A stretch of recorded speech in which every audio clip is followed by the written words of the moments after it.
কিরে তুই আজকেও চান করিসনি? বিগত 1 মাস হয়ে গেল তুই একদিনও চান করিসনি। এরকম করলে একটাও মেয়ে পড়বে না, সব মেয়ে তোর গায়ের গন্ধে দূরে চলে যাবে। আমার জন্য না হোক, মেয়ে পটাতে চাইলে আজকে চান কর। জীবনে আর কিচ্ছু চাইবো না তোমার কাছে, শুধু একবার স্নান। আজকে স্নান করো তুমি। ক্ষমা করো, আমি পারবো না। পারবে না? ও কিছুতেই চান করবে না রঞ্জু। ও একদিন ওর বগলের দুর্গন্ধ শুকিয়ে আমাকে অজ্ঞান করে দিয়েছিল। আমি কিন্তু বৌদি নই জয়ন্ত। বৌদি তোমার বগলের গন্ধ সহ্য করে নিলেও আমি কিন্তু তোমার বগলের দুর্গন্ধ সহ্য করব না। আমার নাম রঞ্জু দা। আজ পর্যন্ত কারো বগলের দুর্গন্ধ শুকিনি, আজও শুকবো না। স্নান তোমাকে করতেই হবে, প্রয়োজন হলে জীবনের শেষ চান। চান করবে না? না রঞ্জু দা। বল, স্নান করবি কিনা বল। দেখো জয়ন্ত, আমি তোমাকে শেষবারের মতো বলছি, স্নান করবে কিনা বলো।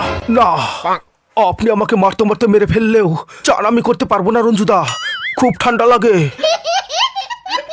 চান করবে না? না, ঠান্ডা। রঞ্জু ছেড়ে দে ওকে। রঞ্জু ছেড়ে দেবো? হ্যাঁ ছেড়ে দে।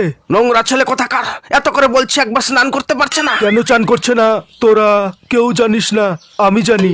আচ্ছা, জয়ন্ত যদি চান করে তাহলে আর ও হয়তো কোনোদিন বাবা ডাক শুনতে পারবে না। বাবা হতে পারবে না? কেন? জয়ন্তকে হঠাৎ একদিন পাড়ার লোকে ধরে স্নান করিয়েছিল। তারপরে জয়ন্তর টুনটুনিটা ঠান্ডায় একেবারে ছোট হয়ে গিয়েছিল। তোকে আর চান করতে হবে না রে। আমি সব সহ্য করতে পারি, কিন্তু কম্বলের ভেতরে পা দিলে আমি সেই গন্ধ সহ্য করতে পারি না। আর তোমার পাদের খুবই দুর্গন্ধ হয়। আমার পা এসেছিল তাই পেঁধেছি, তার জন্য তুমি আমাকে দোষ দিচ্ছ কেন? তোমার দোষ এটাই যে তুমি তোমার পায়খানা চেপে পেট ফুলে থাকলেও শীতের ভয়ে পায়খানা করো না, আর গ্যাসগুলো কম্বলের মধ্যেই চারো। ভবিষ্যতে আর কোনোদিন তোমার পা দিলে কম্বলের ভেতরে তুমি পাতবে না। তুমি বা তোমার মা পাদলে তখন তোমাদের নাকে গন্ধ লাগে না? তোমার মা তো সারাদিন ভরম ভরম করে পাদ মারে। একদিন তো তোমার মা পাততে পাততে হেগেই ফেলেছিল।